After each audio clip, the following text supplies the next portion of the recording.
Hello friend, welcome to my YouTube channel cooking journey with ફ્લેવર્સમાં આપનું સ્વાગત છે. તો આજે આપણે બનાવવા જશું સોજીનો શીરો. તો શીરો બનાવવા માટેની સામગ્રી મેં તૈયાર રાખી છે. 1 વાટકી સોજી, 1 વાટકી ઘી અને 1 વાટકી ખાંડ. આ 3 સામગ્રીનો માપ એક સરખો જ લેવાનો અને એ જ વાટકીના માપથી મેં 3 વાટકી દૂધ લીધું છે.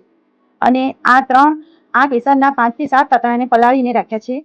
અડધી ચમચી એલચીનો ભૂકો અને બદામ, પિસ્તાની કતરણ અને સૂકી દ્રાક્ષ લીધી છે.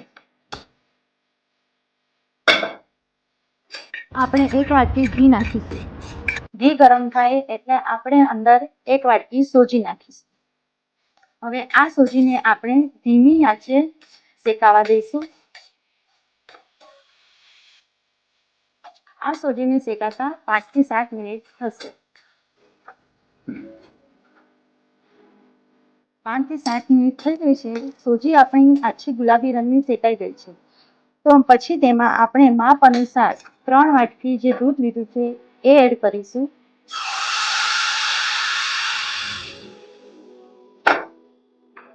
અને સાથે કેસર પીગાળેલું દૂધ પણ એડ કરીશું. કેસર ઓગાળેલું જે દૂધ નાખ્યું છે તેનાથી શીરાનો કલર અને સ્વાદ બંને સારા આવે છે. હવે આ મિશ્રણને આપણે સતત હલાવતા રહીશું. ગેસની આંચ આપણે ફૂલ કરી દઈશું. હવે 5 થી 7 મિનિટ આપણે આ મિશ્રણને ચડવા દઈશું. હવે આ મિશ્રણ ઘટ થઈ ગયું છે. હવે એમાં આપણે 1 વાટકી ખાંડ ઉમેરીશું. એ ધ્યાન રાખવાનું કે મિશ્રણ ઘટ થાય ત્યારે જ આપણે ખાંડ ઉમેરવાની, નહીં તો પાણી છૂટશે. ખાંડ ઉમેર્યા પછી સતત હલાવતા રહેવાનું. ત્યારબાદ શીરામાં આપણે અડધી ચમચી એલચીનો પાવડર ઉમેરીશું અને જે મેં બદામ, પિસ્તા અને સૂકી દ્રાક્ષ લીધા છે એ ડ્રાયફ્રૂટ આપણે એડ કરીશું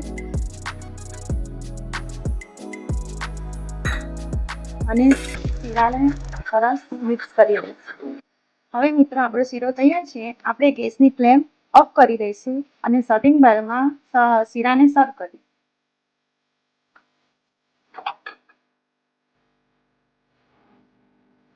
હવે આપણે પિસ્તાની કતરણ નાખીને શીરાનું ગાર્નિશિંગ કરીશું. તો મિત્રો આપણો શીરો તૈયાર છે.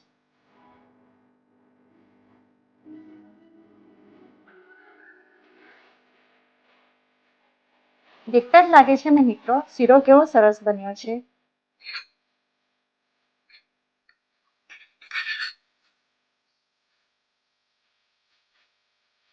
આ શીરો ખાવામાં પણ એટલો ટેસ્ટી લાગે છે.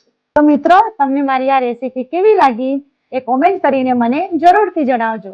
તો આપણે ફરીથી મળીશું આવી અવનવી રેસીપી સાથે. Bye bye.